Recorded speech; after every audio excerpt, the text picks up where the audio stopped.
Good morning, YouTube. So it's Scott with InsideTheCurve.com. I bought me a Harbor Freight welder.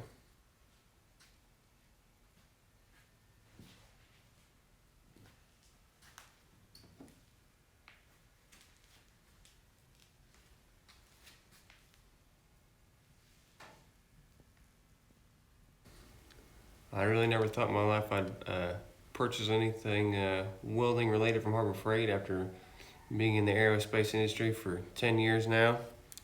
But the price and this thing being on sale currently in the month of October for $629, it was too hard to pass it up. So I went and paid my dues of $629 and picked her up. And I wanted to report back to the YouTubes and let you know what I thought. I haven't TIG welded it with it yet, which is mainly what I do in my line of work now. Probably the next week, once I get a bottle here at the house, we'll do a good video of that. I've stick welded and I've flux cored with it. Quite impressed with it. So, like as I said, a little backstory. I do currently work in the aerospace industry. I did go to school for a field welding program, which was all stick, and I have used this thing quite a bit on stick so far. I'll put some videos of it stick welding in probably right about now.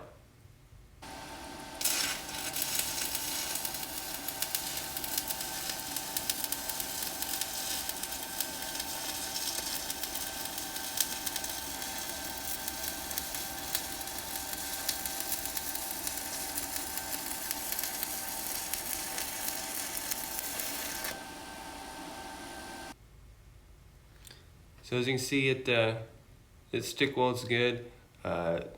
In school, I ran a Lincoln Ideal Arc, and then I also personally own a Lincoln SA 200. And this thing, I couldn't tell you which one I was running. The male that runs just like the rest of them. I am running on 220. I don't know how it would run on 120, but yeah, overall, I'm very impressed with it. So what you get with it is this thing will MIG, TIG, flux, and stick.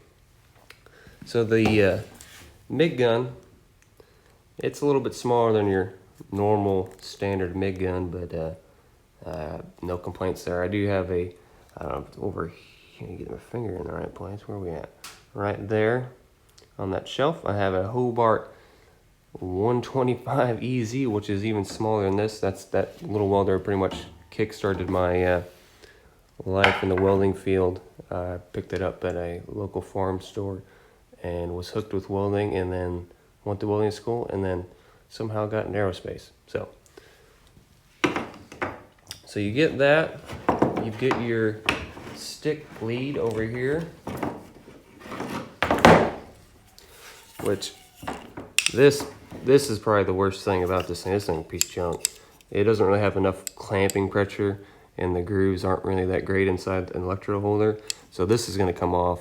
I did read in the manual that you can't, it says not to extend the length of the lead, because you only got about, I'd be lying if I tried to tell you, probably 10 feet maybe. Let's zoom over here.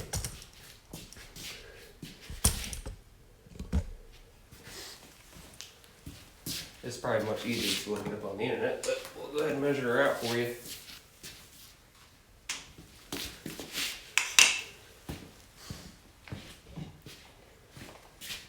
Best tape measure ever.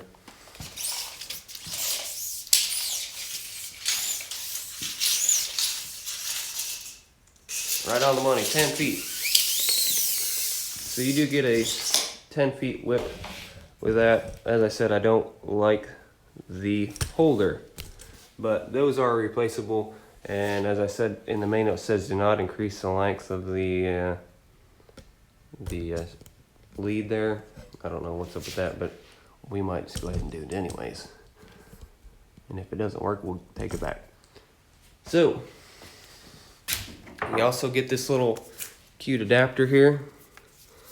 So the 220 plug is hardwired into the back of the machine, so that would plug into here, and then the other end obviously goes in your 110 outlet, and there is a switch on the back side of this machine. So for you as I shake you all about.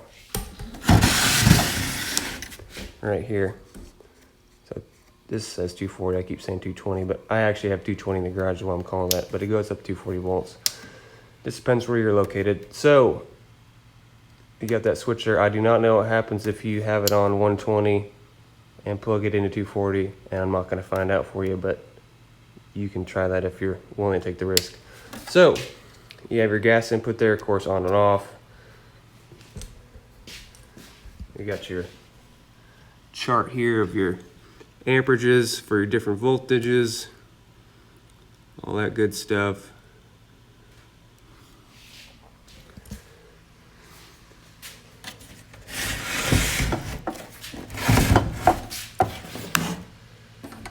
Take a look in here. So we've already got, I've got the flux core wire in here. This is so when I was flux core welding with this, it did seem a little pulsatey.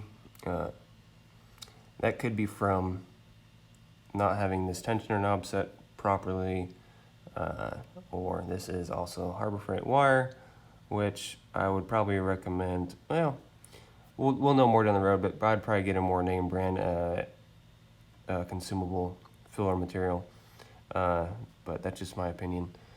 And then you have a great chart in here that kind of gives you settings to start from, but of course you can adjust them to fit your needs of whatever type of material or position you're doing.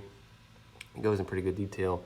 You've got your duty cycle up here, which back when I was stick welding, I was really hammering at it, and I never got to hit duty cycle, but maybe I was just not giving her all she got. So we'll have to see if we can hit the duty cycle.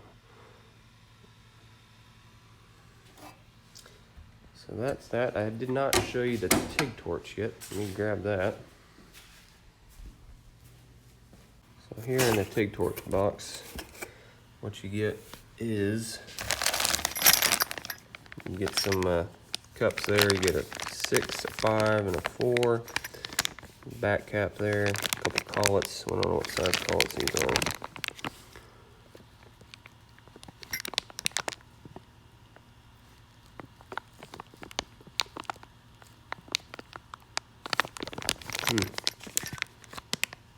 Oh, 40. First, I didn't think that was right. I don't know why it's pretty freaking small. I never even use 040 tungsten. Smallest I've used is 16th, but there's 16th there. And this one, I'm guessing, is maybe 332.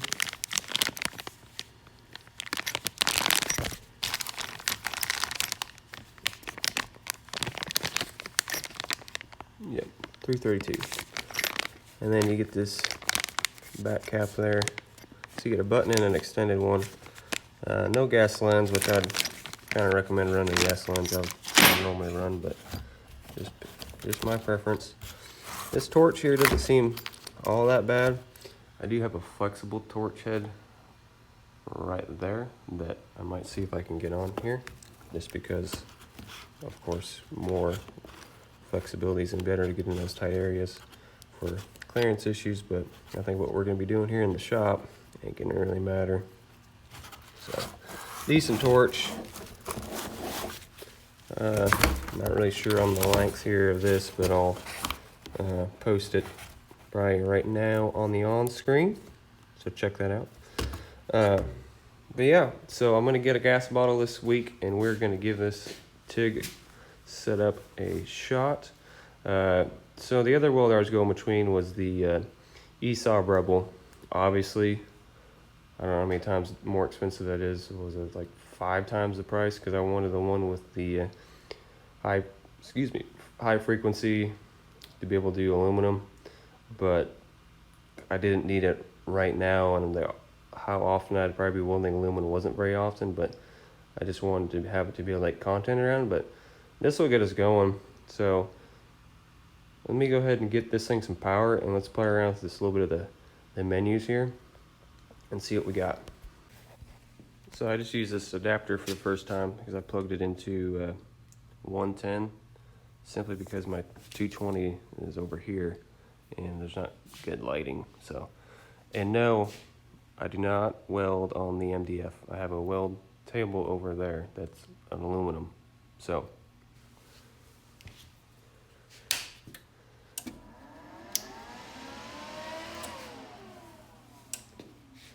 So I kicked it over to the 120 mode. As you can hear, the fan is rather noisy, but I mean, when you're welding, no big deal. So we are in the wire feed mode, denoted by this. So this is our trigger setting for when we're welding. So this is basically pull the trigger to get the wire to feed, let go, release the trigger, the wire stops. This one tripped me out the first time. So this is where you pull the trigger, wire keeps going until you press the trigger again. So your finger doesn't have to be on the trigger. I mean, this was a trigger on here. Have like a couple ounces of pressure. I mean, I don't know why that's necessary, but that's what happens. So I had a little bit of a kink in my wire here, so I kind of wanted to give you guys a rundown of how to set this tensioner up. So this unscrews here, and this is going to flap back. Now this has two different grooves on it, so you want to make sure you got the right groove for the right diameter of wire. I would suggest probably like holding on the manual for this thing and just like stick it in the cabinet or something, because it does, with these multi-processors, there's so many different things you got to remember when you swap stuff around, so just careful of that. The other thing that I had to refer to the manual for is getting this stupid thing in. I was about to turn purple in the face trying to get this thing to come in, but this wing nut has to be released and then cinched down. I don't know, maybe this is common on wire feed welders. Like I said, I don't mess with wire feed welders a whole lot, strictly TIG. So I'm gonna go ahead and clamp this down now. When you cinch this down, it even gives you what the tension should be on this. So we're at 030 flux core wire. Well, it's actually down here, if you pay attention. Flux core, so 2 to 3. So he's got little values here. So we'll go 2.5. So make everybody happy. I'm just gonna cinch this down. About there. So I'm gonna go ahead and, when you guys are feeding these, of course you don't want to have your collet in there, so your wire will come out the end of your canoozle here. So hold that down. Wait for the half a day it's gonna take for us to get here. So you can see it's not really feeding off there very smoothly. I'm sure I've got a tensioning issue I need to get corrected. So that's what I was talking about, the pulsating when I was actually running it. You can kind of see how it does. That spool kind of pauses and jerks and everything else. So I'm going to go ahead and see how to fix that real quick. Well, it seems simple enough. I didn't have enough tension on the wheel there. Now we've got to smooth it. I think I spoke too soon.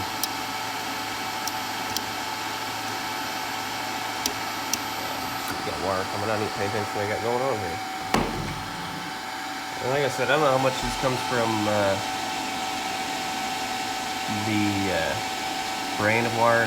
I also feel like if you bought the bigger spool, this diameter is going to be obviously bigger, and this will be more in line with this, because that's quite a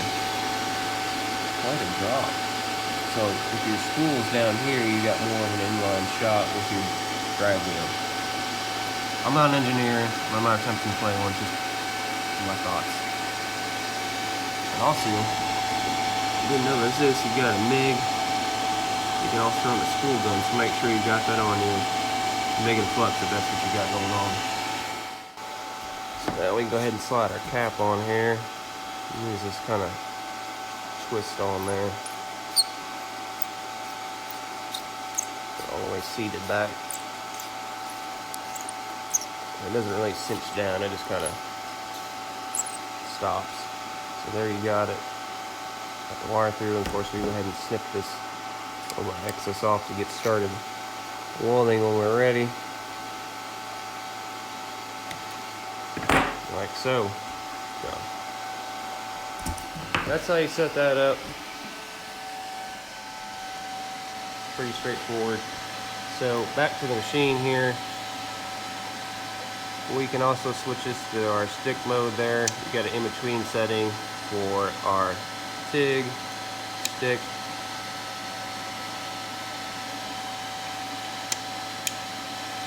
and then of course you've got your little thing here for a stick that gives you your amperage, which would be switched over to that. We can adjust our amperage. And the stick welding parameters for this machine are going to be on top. And as well as the TIG with the duty cycles there for your different diameters. So there you have it, folks. That's kind of a general overview of the titanium 200 Harbor Freight welder. Next video is going to be me do a little bit of flux core welding with this. And then I'll give a little overview on that. This video I'll kind of put together setting up the porch, but maybe I'll cut that out and add it to that one. But overall, for $6.29 or the normal price of $6.99, I really don't think you go wrong with this. I know I was hung up on between this and the Vulcan, but a couple of YouTube videos I watched and reeds, this seemed like it would do just fine for, I think it's what, $200 difference. So time will tell. This was just kind of getting started in my little shop here. You know, like I said, I do a lot of TIG weld, lots of TIG welding. I mean, I TIG weld all the way down to 20,000 stainless, weld titanium all day long. So we'll be welding titanium in here, obviously, but for cost reasons, because that stuff's quite expensive. But if you enjoyed this video, let me know, and if there's something else you want to see me do with this welder, let me know as well. And I'm going to be publishing a lot of welding related content. My shop is set up more as a wood shop,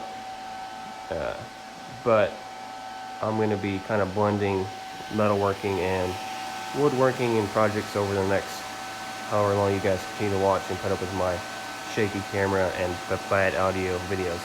Like, we should probably turn the sound off of this thing so we can actually hear what I'm saying. So it's gonna be a learning experience for me.